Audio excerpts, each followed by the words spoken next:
নমস্কাৰ বিয়লিৰ হেডলাইনছলৈ আপোনাক স্বাগতম জনাই ষ্টুডিঅত মই জয়ন্ত মাধৱ গোস্বামী বিয়লিৰ হেডলাইনছত লৈ আহিম কেইবাটাও গুৰুত্বপূৰ্ণ বিষয় গুৰুত্বপূৰ্ণ খবৰ কিন্তু এই মুহূৰ্তত আৰম্ভণিতে আপোনাক জনাই ল'ব বিচাৰিছো আজি দিনটোৰ অন্যতম এটি গুৰুত্বপূৰ্ণ খবৰ সেয়া হৈছে আজি আবেলি 4 বজাত কেন্দ্ৰীয় বিত্তমন্ত্ৰী নিৰ্মলা সীতাৰমণে এক সংবাদমেল সম্বোধন কৰিব আৰু এই সংবাদমেলত 20 লাখ কোটি টকাৰ পেকেজ সন্দৰ্ভত জনাব মন্ত্ৰীগৰাকীয়ে মঙলবাৰে প্ৰধানমন্ত্ৰীয়ে ঘোষণা কৰিছিল এই বিশেষ পেকেজ আৰু এই পেকেজ সামৰি ল'ব হকাৰ ভেণ্ডৰ কৰদাতা আৰু মধ্যবিত্তক এমএছএমই আৰু প্ৰস্তুত খণ্ডকো সামৰি ল'ব এই পেকেজে ইতিমধ্যে প্ৰধানমন্ত্ৰীয়ে ঘোষণা কৰিছে যে উদ্যোগ আৰু বাণিজ্য খণ্ডৰ বাবে এই বিশেষ পেকেজ ঘোষণা কৰা হৈছে মুঠ ঘৰুৱা উৎপাদনৰ 10% ঘোষণা কৰা হৈছে আৰ্থিক অনুদান হিচাপে প্ৰধানমন্ত্ৰী নৰেন্দ্ৰ মোদীয়ে কালি নিশা 8 বজাত দেশবাসীক সম্বোধন কৰি এই বৃহৎ ঘোষণা কৰিছে 20 লাখ কোটি টকাৰ বৃহৎ পেকেজ সমগ্ৰ দেশবাসীৰ বাবে প্ৰধানমন্ত্ৰীৰ ঘোষণা আৰু এই সন্দৰ্ভত আজি আবেলি 4 বজাত কেন্দ্ৰীয় বিত্তমন্ত্ৰী নিৰ্মলা সীতাৰমণে সম্বোধন কৰিব এক সংবাদমেল 20 লাখ কোটি টকাৰ পেকেজ সন্দৰ্ভত সবিশেষ জনাব বিত্তমন্ত্ৰীগৰাকীয়ে মঙলবাৰে প্ৰধানমন্ত্ৰী নৰেন্দ্ৰ মোদীয়ে ঘোষণা কৰিছিল এই বিশেষ পেকেজ আৰু এই বিশেষ পেকেজে সামৰি ল'ব হকাৰ ভেণ্ডৰ কৰদাতা মধ্যবিত্তক এমএছএমই আৰু প্ৰস্তুত খণ্ডকো সামৰি ল'ব এই বৃহৎ পেকেজে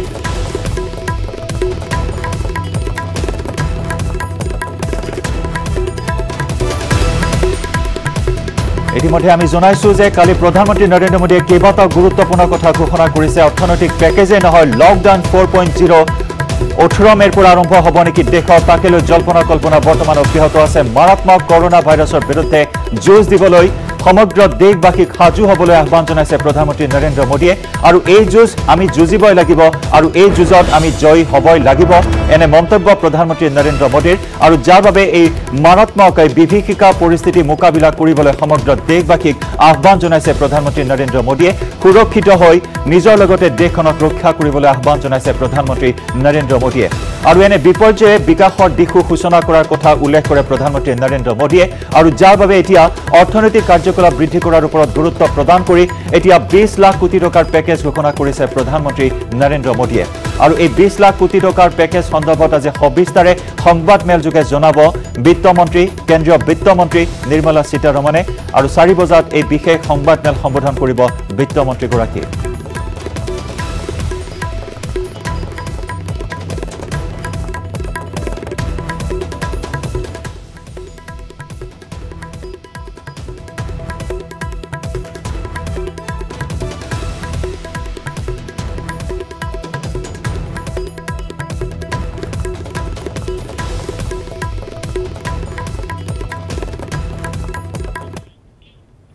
আৰু ইতিমধ্যে আমি জনাইছো যে সবাতোকৈ ডাঙৰ খবৰ এয়াই যে কালি প্ৰধানমন্ত্ৰী নৰেন্দ্ৰ মোদীয়ে দেশবাসীক সম্বোধন কৰাৰ পিছতে ঘোষণা কৰিছে আৰম্ভ হ'ব নেকি লকডাউন 4.0 18 মেৰ পূৰ্বে এই বিষয়ে তেওঁ নীতি নিৰ্দেশনাৰ বিষয়ে দেশবাসীক জনাব বুলি উল্লেখ কৰিছে আৰু তাৰ সমান্তৰালকৈ বৃহৎ অৰ্থনৈতিক পেকেজ ঘোষণা প্ৰধানমন্ত্ৰী নৰেন্দ্ৰ মোদীৰ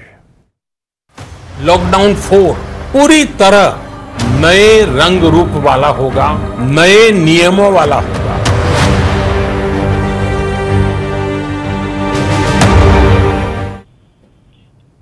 হয় চতুৰ্থ পৰ্যায়ৰ লকডাউন 4.0 এতিয়া নতুন ৰূপত আহি আছে মাৰাত্মক কোভিড-19ৰ বিৰুদ্ধে যুঁজ দিবলৈ এনে এক কঠোৰ সিদ্ধান্ত গ্ৰহণ কৰিছে ভাৰতৰ প্ৰধানমন্ত্ৰী নৰেন্দ্ৰ মোদীয়ে ৰাজ্যৰ মুখ্যমন্ত্ৰীসকলৰ সৈতে ভিডিঅ' কনফাৰেন্সিঙৰ অন্তত কালি সমগ্ৰ দেশবাসীক সম্বোধন কৰি প্ৰধানমন্ত্ৰী নৰেন্দ্ৰ মোদীয়ে লকডাউন 4.0 কথা তেওঁ উল্লেখ কৰে দেশত লকডাউন 4.0 কথা তেওঁ ঘোষণা কৰে আৰু 18 মেৰ পৰা প্ৰযোজ্য হ'ব নতুন লকডাউন 4.0 নতুন নিয়মেৰে এতিয়া লকডাউন 4.0 আৰম্ভ হ'ব সমগ্ৰ দেশত এই গুৰুত্বপূৰ্ণ ঘোষণা কৰিছে প্ৰধানমন্ত্ৰী নৰেন্দ্ৰ মোদীয়ে আৰু 18 মেৰ পূৰ্বে তেওঁ জাৰি কৰিব নতুন নিৰ্দেশনা এই সন্দৰ্ভত প্ৰধানমন্ত্ৰীগৰাকীয়ে কি মন্তব্য কৰিছে প্ৰথমে আপোনাক শুনাই লৈছো আকৌ এবাৰ साथियों सभी एक्सपर्ट्स बताते हैं साइंटिस्ट बताते हैं कि कोरोना लंबे समय तक हमारे जीवन का हिस्सा बना रहेगा लेकिन साथ ही हम ऐसा भी नहीं होने दे सकते कि हमारी जिंदगी सिर्फ और सिर्फ कोरोना के इर्द गिर्द ही सिमट कर रह जाए हम मास्क पहनेंगे 2 गज दूरी का पालन करेंगे लेकिन अपने लक्ष्यों को दूर नहीं होने देंगे। इसलिए लॉकडाउन का चौथा चरण, लॉकडाउन 4, पूरी तरह नए रंग रूप वाला होगा, नए नियमों वाला होगा। राज्यों से हमें जो सुझाव मिल रहे हैं उनके आधार पर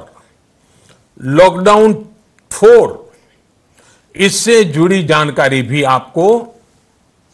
18 मई से पहले दी जाएगी। मुझे पूरा भरोसा है कि नियमों का पालन करते हुए हम कोरोना से लड़ेंगे भी और आगे भी बढ़ेंगे। प्रधानमंत्री नरेंद्र मोदीर घोषणा से आमी कोरोनार बिरुद्धे जुजिब लागिब और এই যুঁজত আমি আগুৱাই যাবই লাগিব। এই মন্তব্য प्रधानमंत्री नरेंद्र मोदी और तार पिछते देशवासी सम्बोधि सर्वबृहৎ घोषणा करे সেয়া হৈছে आर्थिक पैकेजर कथा। आत्मनिर्भर भारत अभियाনৰ कथा घोषणा কৰি नरेंद्र मोदीয়ে घोषणा करिले 20 लाख कोटी टकार अर्थनैतिक पैकेज। হয় ভাৰতক আত্মনিৰ্ভৰ কৰাৰ বাবে এই পুঁজিৰ কথা ঘোষণা কৰে প্ৰধানমন্ত্ৰী নৰেন্দ্ৰ মোদীয়ে আৰু এই পেকেজ হ'ব ভাৰতৰ জিডিপিৰ প্ৰায় 10%। ইয়াৰ লগে লগে উপকৃত হ'ব কুটিৰ লঘু ক্ষুদ্ৰ উদ্যোগ। কৃষক শ্ৰমিকৰ বাবে অৰ্থনৈতিক পেকেজৰ কথা ঘোষণা কৰে প্ৰধানমন্ত্ৰী মোদীয়ে। আৰ্থিক ব্যৱস্থাৰ উন্নয়নৰ বাবে এই 20 লাখ কোটি টকাৰ পেকেজৰ কথা ঘোষণা কৰে কালি দেশবাসীক সম্বোধন কৰি ভাৰতৰ প্ৰধানমন্ত্ৰীগৰাকীয়ে। ইতিমধ্যে আমি জানাইছো যে আজি অৰ্থনৈতিক পেকেজৰ বিষয়ে বিশদভাৱে জনাব বিত্তমন্ত্ৰীগৰাকীয়ে। আমি এই আৰ্থিক পেকেজ অৰ্থনৈতিক পেকেজ সন্দৰ্ভত প্ৰধানমন্ত্ৰী নৰেন্দ্ৰ মোদীয়ে কি কথা উল্লেখ কৰিছে শুনাই ল'ব বিচাৰিছো মোদীৰ ভাষ্য। कोरोना संकट का सामना करते हुए नए संकल्प के साथ मैं आज एक विशेष आर्थिक पैकेज की घोषणा कर रहा हूं। यह आर्थिक पैकेज आत्मनिर्भर भारत अभियान की अहम कड़ी के तौर पर काम करेगा। साथियों, हाल में सरकार ने कोरोना संकट से जुड़ी जो आर्थिक घोषणाएं की थी, जो रिजर्व बैंक के फैसले थे और आज जिस आर्थिक पैकेज का ऐलान हो रहा है उसे जोड़ दें तो ये करीब करीब 20 लाख करोड़ रुपए का है। 20 लाख करोड़ रुपए का है। ये पैकेज भारत की जीडीपी का करीब करीब 10% है। इन सबके जरिए देश के विभिन्न वर्गों को आर्थिक व्यवस्था की कड़ियों को 20 लाख करोड़ रुपए का संबल मिलेगा, सपोर्ट मिलेगा। 20 लाख करोड़ रुपए का ये पैकेज 2020 में